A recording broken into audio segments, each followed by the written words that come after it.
Olá, pessoal, tudo bem? Mais um CrioTalk. Aqui um assunto que, para mim, pelo menos, para mim vai ser muito interessante. A gente trouxe uma petista, ela é conhecida de um grande parceiro nosso, e não só por ser conhecida, ela tem uma formação técnica de excelência, e lendo aqui, ela dá aula, inclusive, né, para graduandos em Araras, e aula para pós-graduandos na São Leopoldo Mandique, da macro-região de Campinas. O seu nome é Ana Paula Carvalho, eu conversei com ela aqui há poucos minutos atrás. Eu acho que ela vai acrescentar muito, muito na prática da odontologia pediátrica, que é uma coisa que mudou muito, né? Antigamente os pais arrancavam o dente em casa, né? Mumificavam em casa e ficava ali 30, 40 anos. Eu acho que tem muitas coisas que mudaram para melhorar a qualidade bucal, né? Quando essa criancinha vira a ser adulto. Eu acho que é legal só por isso. Fora outras questões que a gente vai abordar, porque a nossa área de atuação é na área de polpa de dente. E, para mim, tem perguntas básicas que vão me elucidar muita coisa, inclusive até o que é polpa de dente.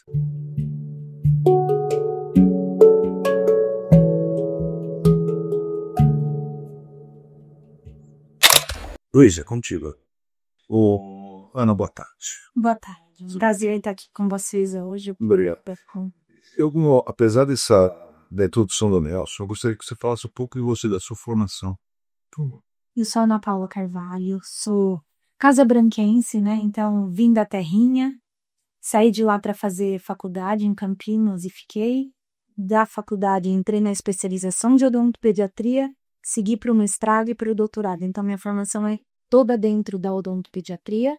Atualmente, eu dou aula na faculdade em Araras e também na pós-graduação da São Leopoldo Mandique pelo Brasil, não só em Campinas, também viajo um pouquinho para as outras unidades da faculdade, né?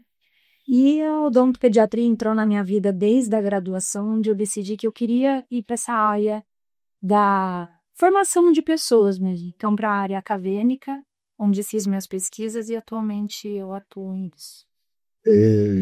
E por que você se decidiu a essa área da pesquisa especificamente? Não só da pesquisa, mas também do ensino. Eu acho que a gente pode transmitir tudo aquilo que a gente aprendeu e que a gente aprende dia a dia para outras pessoas e conseguir levar isso ao mundo, né? Eu falo que quando a gente planta uma sementinha em um aluno, a gente está transmitindo isso para muitos outros pacientes. Então, além dos pacientes que eu atendo em consultório, que também atuo em consultório particular, eu acho que eu consigo atingir outros pacientes através dos meus alunos. Entende? E já entrando mais diretamente no assunto em si, quais seriam os cuidados que os pais deveriam ter com a saúde da dentição dos filhos, desde o começo? Desde o começo, né? Então, os primeiros dentes erupcionam aí em boca por volta dos 6 meses de idade, é uma idade média. A gente sabe que hoje isso tem avançado um pouquinho mais, então tem crianças próximo de 1 ano que estão começando com os primeiros dentinhos, e a partir desse momento a gente deve começar a escovação já com uma escova de dente, com cerdas macias, e também o uso de creme dental, e o ideal aí com flúor na quantidade de 1.100 ppm, em pouca quantidade, então um grãozinho de arroz, para poder prevenir o aparecimento de doenças. Né, principalmente também essa cárie. Desculpa, só voltando um pouquinho atrás, você falando PPN, isso? Isso. O que é o PPN? Que é o que mede a quantidade de flúor que tem o creme dental. Então, é partes por milhão, né? E aí, essa é a nome que a gente chama, tem sempre atrás lá do creme dental, qual é essa quantidade. Entendi. Além do fato da mastigação em si, por que o dente de leite é considerado importante para a criança? Dente de leite é de extrema importância no crescimento e desenvolvimento dos nossos pacientes. Então, além de trabalhar, né, de participar da mastigação, na verdade, ele ajuda no desenvolvimento de todas as outras funções bucais. Então, não só da mastigação, como a fonação, a deglutição.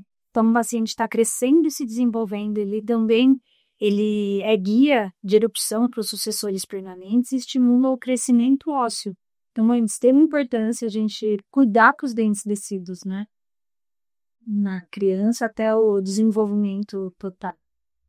E esses, como todos nós sabemos, né, esses dentes possuem uma grande quantidade de células tronco, né? Qual a importância dessas células na dentição? Então, as células tronco dentro do dente de leite, ela está ali desde o início do processo de formação desse dente, que acontece ainda na fase intrauterina. Então, se o bebê está em formação na barriga da mãe, onde o dente já começa a sua formação, e depois ele vai atingir a maturação depois que esses dentes apareceram na boca, que entram em oclusão. E o dente tem um processo curto, o dente descido. Então, ele vai cair, e nesse processo de risólise, onde tem a reabsorção da raiz, a gente ainda tem células troncos viáveis ali, né? A célula indiferenciada mesenquimal. É importante para a gente poder ter qualquer tipo de tratamento com esse tipo de célula. Que são essas células que são coletadas? São essas células que são coletadas quando a gente faz coleta de células troncos nos dentes descidos. Agora, eu sou um pai que tem 2 filhos.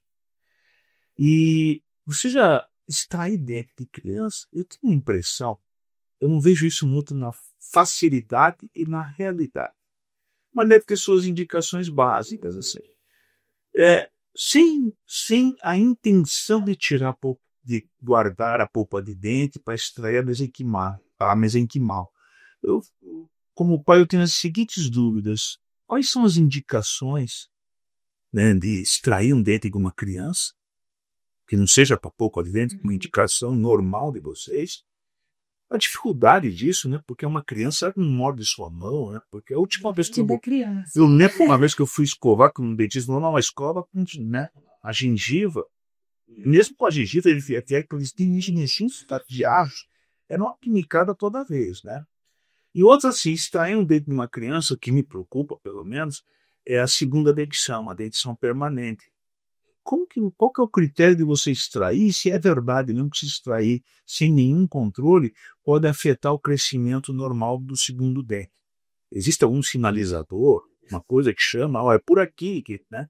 Não é um sinalizador e algo assim tão direto, mas o dente descido é um guia, assim, para erupção do sucessor permanente, mas quando tem a indicação de exodontia, precisa ser feito, né, que é tirar o dente. Então, não com o intuito de coleta de células tronco, mas quando que a gente remove um dente descido de um paciente? Quando ele tem alguma doença naquele dente, prejudicando, então, normalmente é por doença cárie ou por trauma, ou por retenções prolongadas e indicações ortodônticas. Então, a gente tem de ver qual é o motivo para essa exodontia, e o procedimento em si depende muito do paciente, como vai ser feito, mas hoje a odontologia trabalha, né, visando o bem-estar e o conforto do paciente no consultório odontológico. Então, tem diversas formas de fazer isso, principalmente uma parte de manejo de comportamento, onde a gente explica para o paciente tudo o que vai ser feito de forma lúdica, né, os consultórios prontos para acolher essa família, o paciente, e poder fazer o procedimento da maneira mais tranquila possível. Hoje a gente também tem a oportunidade do uso, por exemplo, de um óxido nitroso para deixar a criança um pouco mais tranquila. Então, na sedação consciente feita de forma segura nos consultórios odontológicos, com um paciente um pouquinho maior. Mas quando existe a necessidade, esse tratamento precisa ser feito, mas tirar o dente por causa de alguma doença, ele precisa ser feito independente do comportamento do paciente. Mas sempre que possível, a gente planeja e faz de forma muito lúdica e tranquila para o paciente. Sempre com uso de anestesia, para que o paciente não sinta nenhum desconforto durante o procedimento. Então, agora mudando um pouquinho na minha visão, vamos supor que eu pai, meu filho, eu quero botar na polpa, né? O dente, ou seja, o médico lá da criança falou que existe um momento ideal, né, para coletar. Que momento é esse, né? Porque se o dente fica muito mole e sai da mão do pai, provavelmente a polpa de dente foi. Então tem que antecipar, né? Meu filho está antecipando, então precisa tirar um raio-x para ver se o segundo dente, como você falou, parece que tem uma direção, né, a seguir, ou não precisa, ou só clinicamente olhando a boca da criança, não, isso aqui está um pouco mole, já está ok. É uma dúvida realmente prática, né, porque acho que ajuda muito, né? até resolver as dúvidas dos pais. Sim, o ideal é que a gente faça uma radiografia, sim, para ver a quantidade exata de raiz que ainda tem desse dente, porque para a gente ter a quantidade ideal de células, né, viáveis ali dentro de um dente que é pequenininho, ele precisa ter um pouco de raiz. Então, a gente fala que no máximo pode ter reabsorvido ali metade a 2/3 da raiz, então ela tem que ter um pedacinho. Dá tanto para coletar de molares quanto dos dentes anteriores, né, de incisivos e caninos, mas os molares têm uma polpa um pouquinho maior, acho que é mais fácil de conseguir a quantidade de célula viável possível e ter esse 1/3 de raiz. Então, precisa antecipar um pouco, a gente deveria avaliar ali na consulta do dia a dia do paciente dentro do consultório odontológico, a reabsorção desse dente e planejar essas cometas para poder fazer a exodontia no momento ideal. Isso não vai prejudicar o dente permanente, esse trajeto, por quê? Porque você vai tirar esse dente próximo ao momento de esfoliação dele. Lembrando que precisa ser um dente saudável, então não adianta a gente querer, né, remover um dente que está cariado, que tem algum tipo de doença nele para poder coletar células troncos, porque muitas vezes vai ter uma quantidade de célula ou muito baixa ou células não viáveis. Então, é um dente saudável com interesse de raiz, pelo menos. Nossa, pessoal, desculpa, só uma dúvida.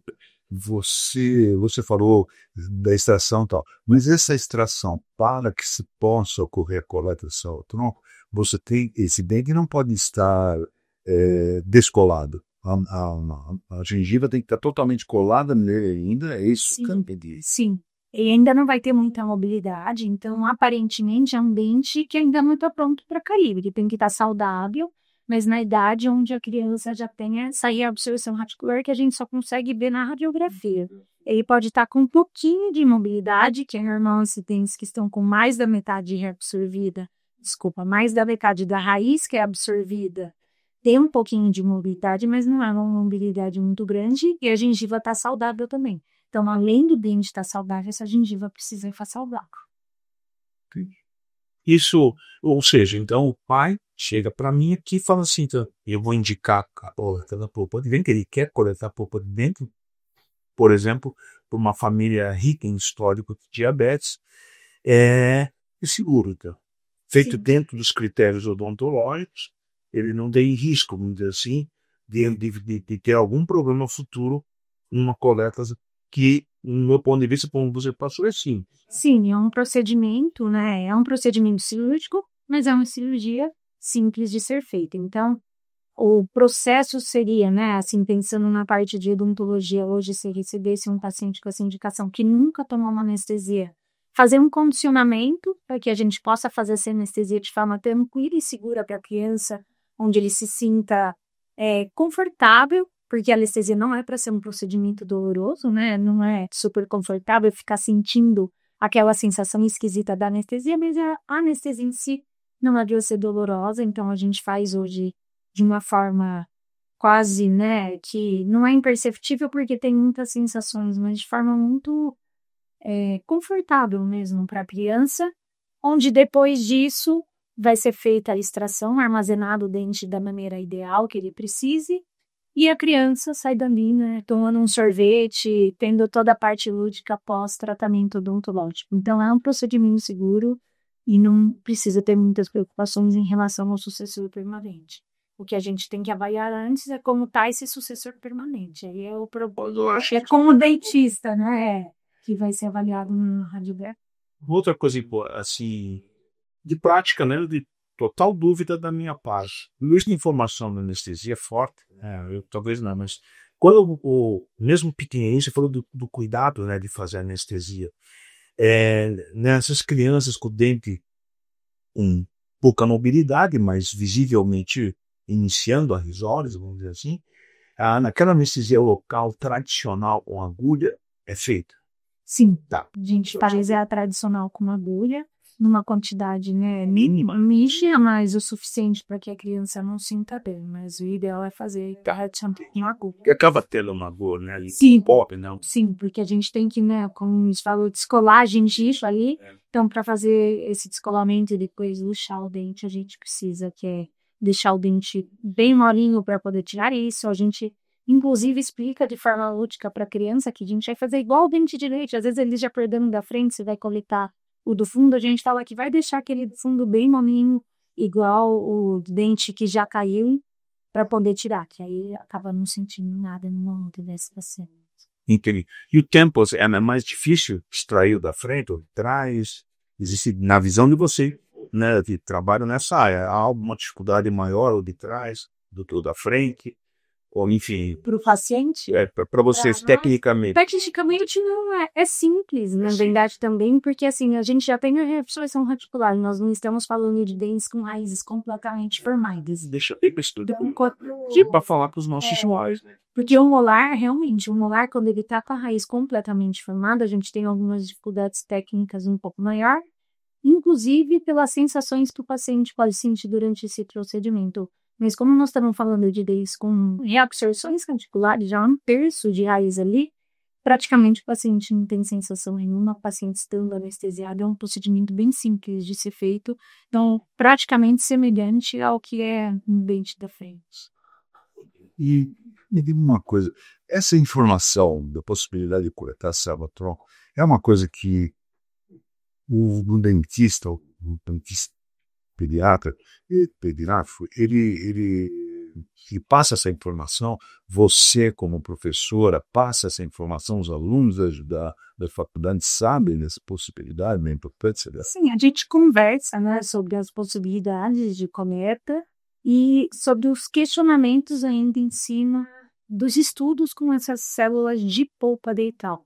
Então, acho que é algo que ainda vem sendo, né, conversado, mas que ainda falta um pouquinho de pesquisa na área pelas dificuldades que a gente tem nas irritações. Né?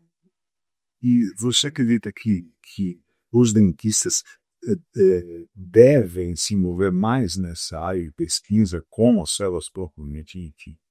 Eu acho que sim, acho que a gente, né, tem uma área muito rica de pesquisa ainda, acho promissor dentro da pesquisa e acho que a gente tem que mergulhar nessas pesquisas, que eu acho que é promissor, mas a gente ainda não vê um norte exatamente. Então, as pesquisas estão começando, mas eu acho que são promissoras. E no campo da pediatria, você acha que isso é uma coisa que já está influenciando os colegas, já têm uma postura diferente do que há 10 anos atrás, por exemplo?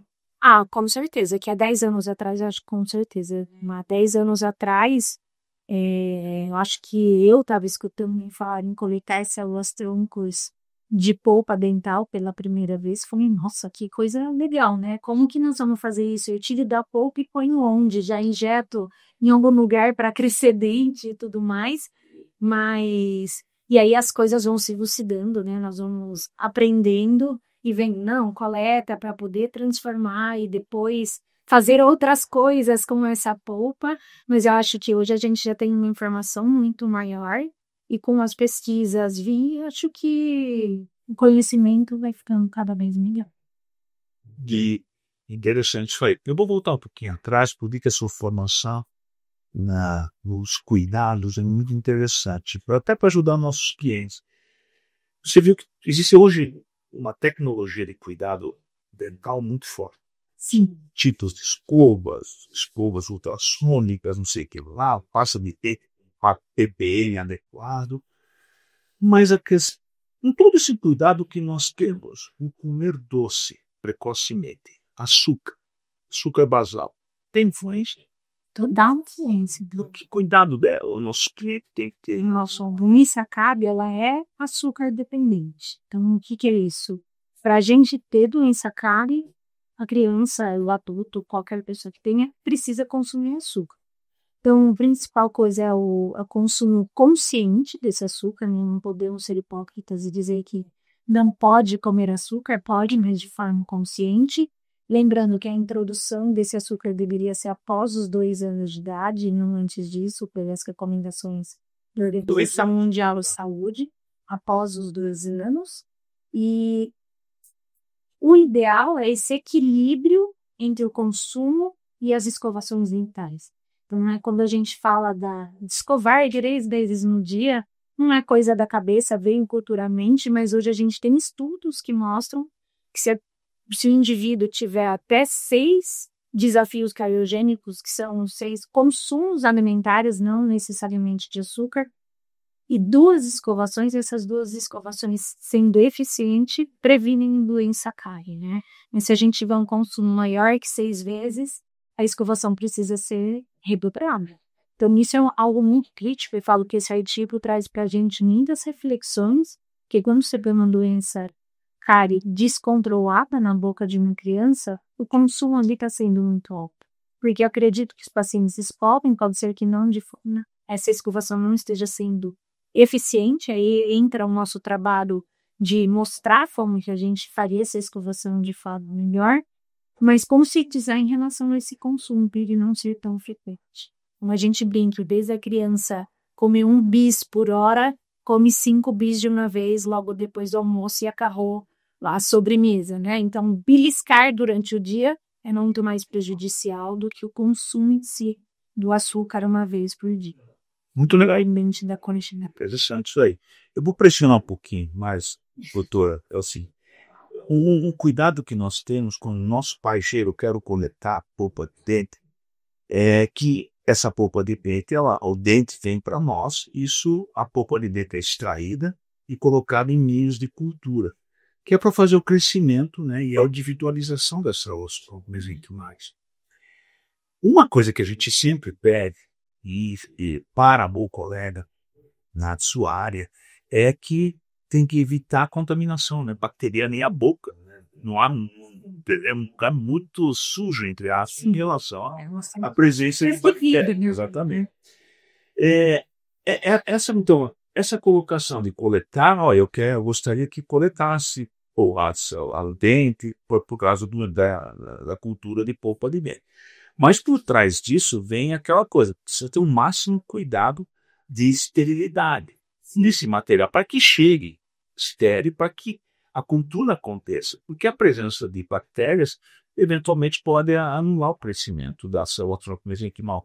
Isso aumenta a dificuldade, ou faz parte já do métier da extração, o máximo de cuidado. Já faz parte do métier, mas não é o máximo de cuidado, né? Porque quando você vai tirar um dente para ele sair dali e não acontecer mais nada com ele, o métier pode não ser tão crítico quando a gente quer coletar, né, a célula tronco. Porque para ter essa esterilidade, então a gente já faz a biopsia em qualquer cirurgia, mas o ideal que para ter essa esterilidade para a coleta é que faça um isolamento guilatínico como a gente faria para uma restauração num dente, mas para fazer a exodontia, para não ficar entrando saliva, porque a gente sabe que a saliva é bactéria, como você disse, né? Então, assim, para não ter saliva mesmo ali na região, não é o restante da bactéria, das bactérias da boca, porque isso a gente já fez essa profilaxia prévia, ou passando uma clorexidina, ou o paciente fazendo um bochecho com clorexidina.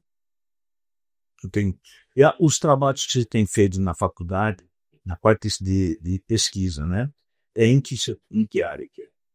Olha, eu trabalho um pouquinho na parte de endo, de dentes decídeos, né? Então, tratamento de canal desses dentes. E eu trabalho com fotobiomodulação, então a parte de laser, tanto de baixa potência quanto de alta potência.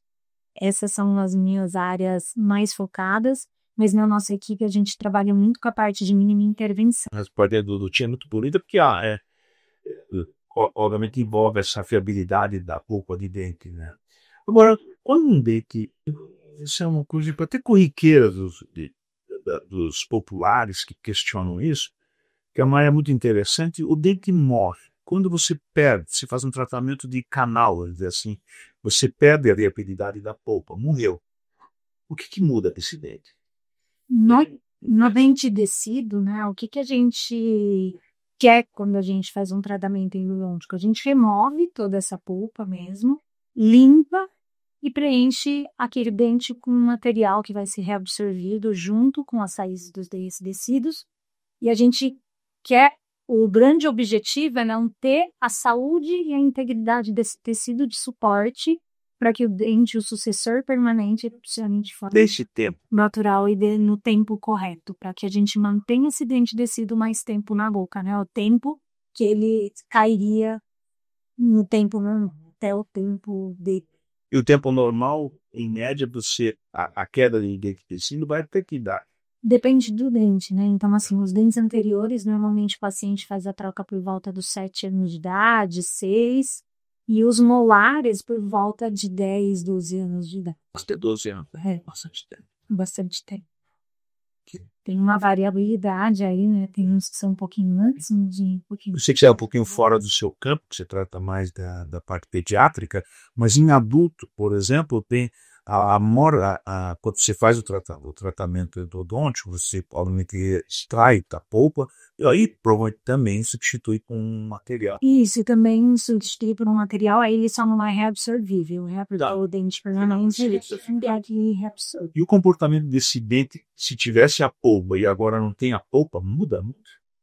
Que diferença faz?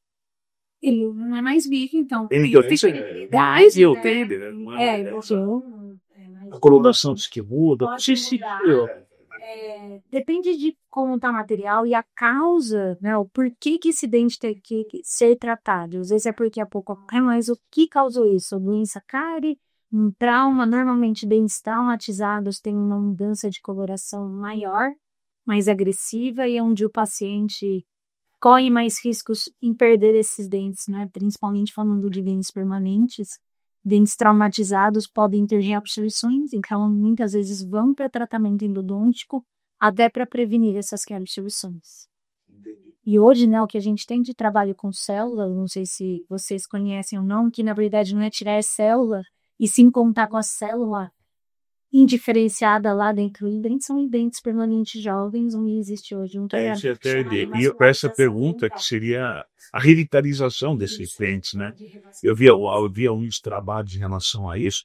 Parece que está andando, né, esses trabalhos e vai também na área odontológica o uso clínico, né? Vocês chamam Porque acho que a gente chegou mais próximo do uso clínico, é isso. vocês Então é quando vocês são não é só questão técnica de extrair a polpa, vocês também estão usando no campo da regeneração ou revitalização da polpa de dente, enfim, vários nomes. a gente fez um caso semana passada, inclusive, um paciente que teve um trauma há um tempo atrás, aí teve a necrose, ele abscedou, então lembrar que esse dente tá primeira coisa, a gente precisa descontaminar, então usa-se uma pasta antibiótica dentro do dente para ter essa descontaminação. Depois dessa descontaminação, a gente faz uma outra sessão onde se vai estimular, né, as células mais indiferenciadas lá do ápice, então é um dente jovem, lembrando que é um dente que a gente chama de permanente jovem, ele está de ápice aberto.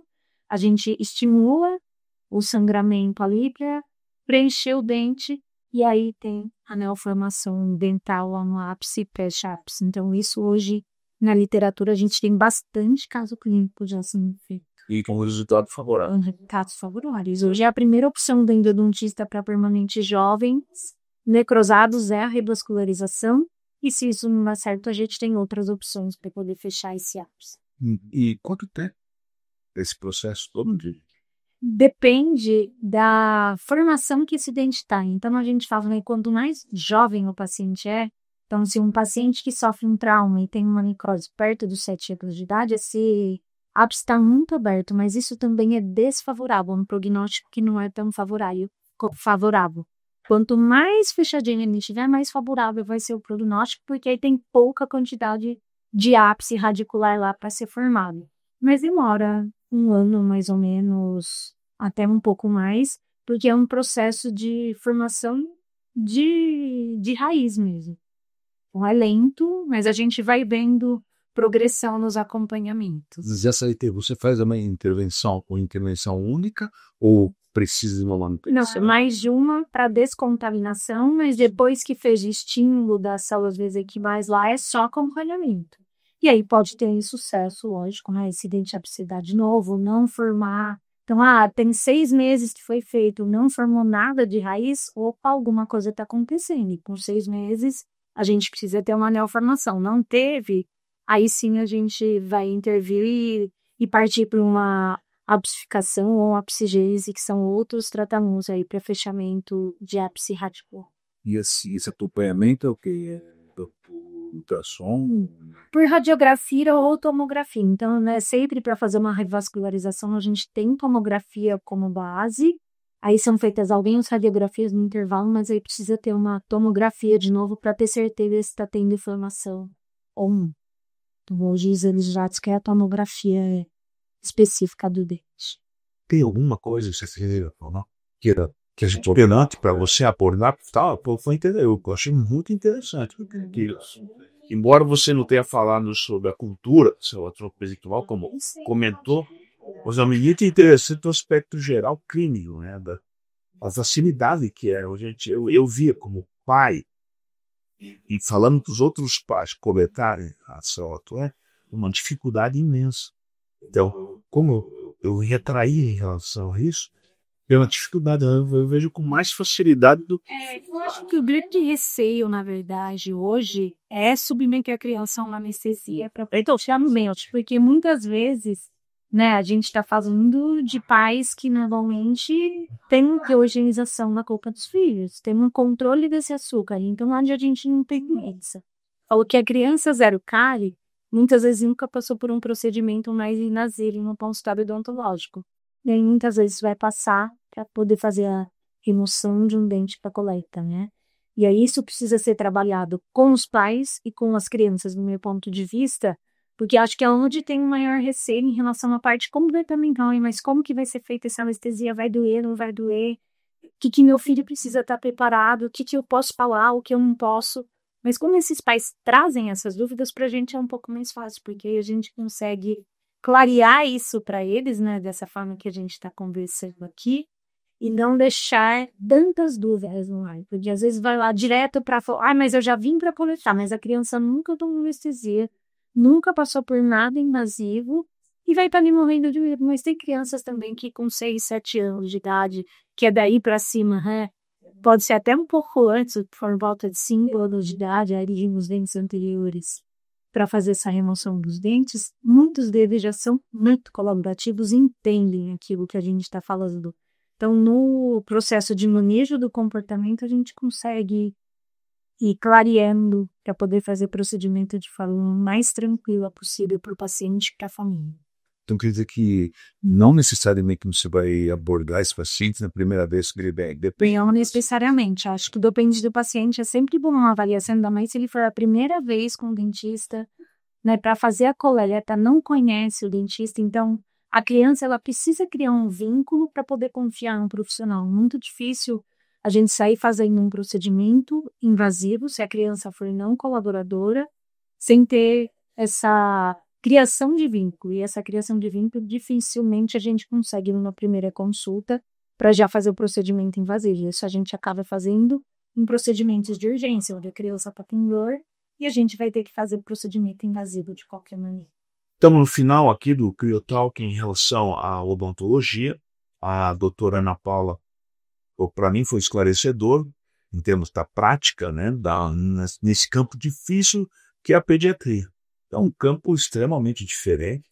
Eu tinha muitas dúvidas, para mim foi muito bom, tirou as minhas dúvidas para poder ter mais tranquilidade de conversar com os pais que buscam esse serviço de coleta de polpa de dente, né?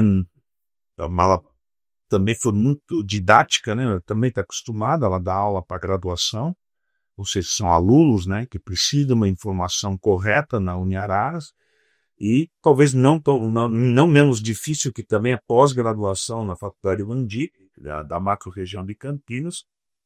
E com isso a gente vem a agradecer a sua presença aqui, né?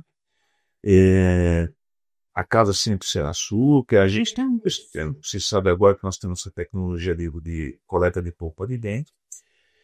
Eu vejo com uma grande área, num futuro próximo e um futuro real agora, clínico, e que isso venha a crescer. Eu acho que a gente se põe à disposição de você nesse sentido, né, de dar essa informação para que você possa ver lá uma vez que você trabalha com a área de formação. Meu colega, isso, gostaria muito de agradecer a sua presença e os esclarecimentos. Foi bastante importante ouvir de você, um profissional diferenciado na área, vários conceitos que realmente causam muitas dúvidas, né, do dia a dia. Muito obrigado. Imagina, eu que agradeço, né, a oportunidade de estar aqui falando um pouquinho do trabalho que a gente faz. E lembrando que esqueci de falar durante, a nossa associação, a Associação Brasileira de Odontopediatria, tem um slogan que até fala, né? Tem um odontopediatra para chamar de seu, porque muitas vezes acaba que leva em dentistas que não são odontopediatras e aí não tem todo esse manejo com as crianças, e acho que essa é a parte mais difícil do tratamento odontológico na pediatria. E acho que dentro das células-tronco a gente tem um muito promissor, né? Pesquisas aí a serem desenvolvidas e que a gente vislumbra um futuro promissor. Obrigada pela oportunidade de estar aqui com vocês. Tchau, pessoal. O Criotalk termina aqui. Tem o seu odontopediatra para não precisar pôr implante lá no futuro, né? Implante metálico. Um abraço a todos.